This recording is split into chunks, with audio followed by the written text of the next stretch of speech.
UP के बस्ती जिले में कप्तानगंज में यूपी के उप मुख्यमंत्री दिनेश शर्मा ने लोकसभा चुनाव 2019 की तैयारियों को लेकर चुनावी जनसभा को किया संबोधित। इसमें राष्ट्र धर्म और राष्ट्रवाद की परिभाषा बदल दी है मोदी जी ने।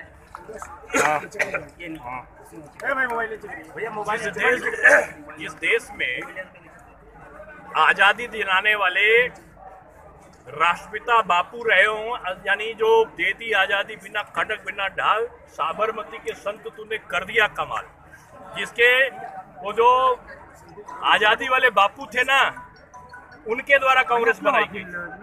लेकिन आज की कांग्रेस वो है जो आजादी के मायने को समाप्त कर रही है, जो अपने घोषणा पत्र में लिख रही है कि राष्ट्रद्रोह की धारा को समाप्त करेंगे और कश्मीर में 370 को मजबूत करेंगे, सुरक्षा बलों को हटा लेंगे।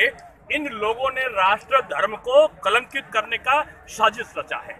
और ऐसे लोग जो राष्ट्र धर्म को न मानकर अपने वोट धर्म को मान रहे हैं, अपने संप्रदाय के आधार पर जो जगह जगह पर जाति और संप्रदाय का विघटन कर रहे हैं, उनके लिए इस देश के जो प्रधानमंत्री ने पूरे देश का जागरण किया है।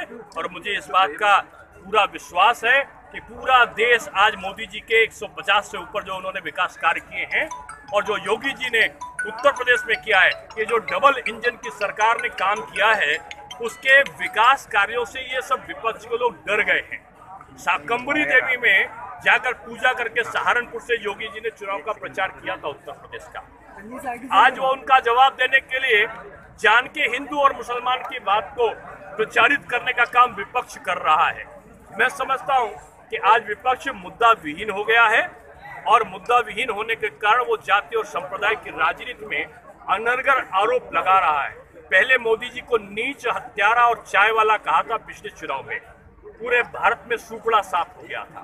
अब की योगी जी को कुछ लोग नीच बोलते हैं, कुछ लोग मोदी जी के बारे में आप शब्दों का प्रयोग कर रहे हैं।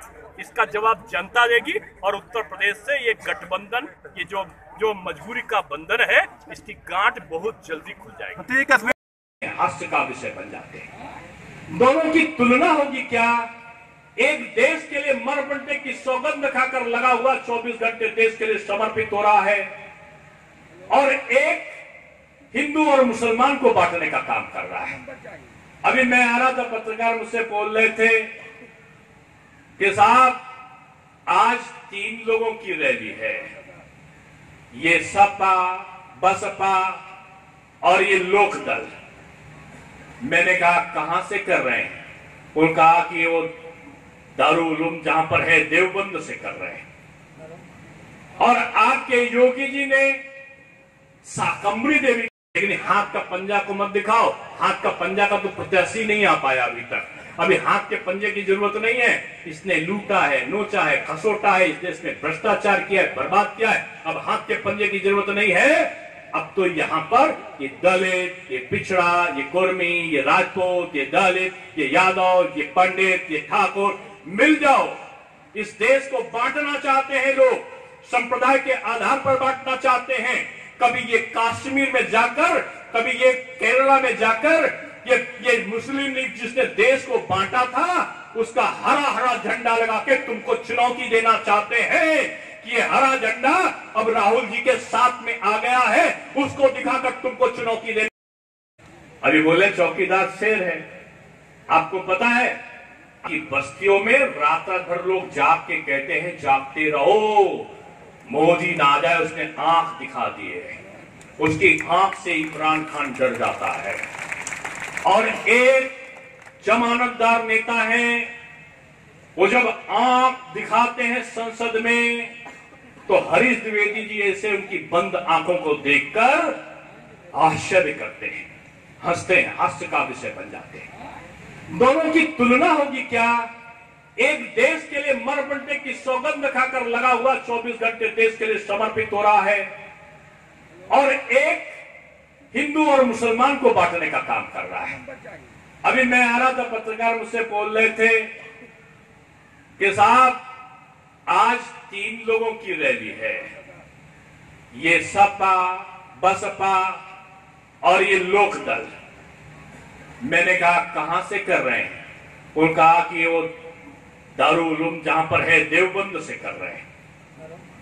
और आपके योगी जी ने साकंबरी देवी भाई पेट्रोल भर रहा है, सगा भाई राशन की दुकान में राशन तोल रहा है। एक तरह की जाजी 1 लाख से 400 करोड़ की प्रॉपर्टी को बनाकर कई हजार के करोड़ के मालिक बन जाते हैं, और उसके बाद में चिल्लाते हो चौकीदार चोर है।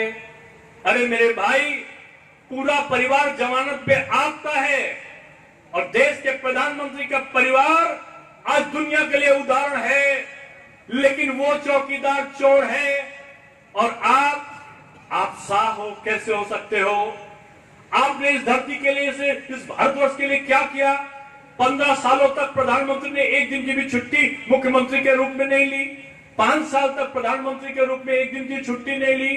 पूरा जीवन समर्पित कर दिया देश के लिए। ये है बस्ती खबर, नजर हर गतिविधियों पर।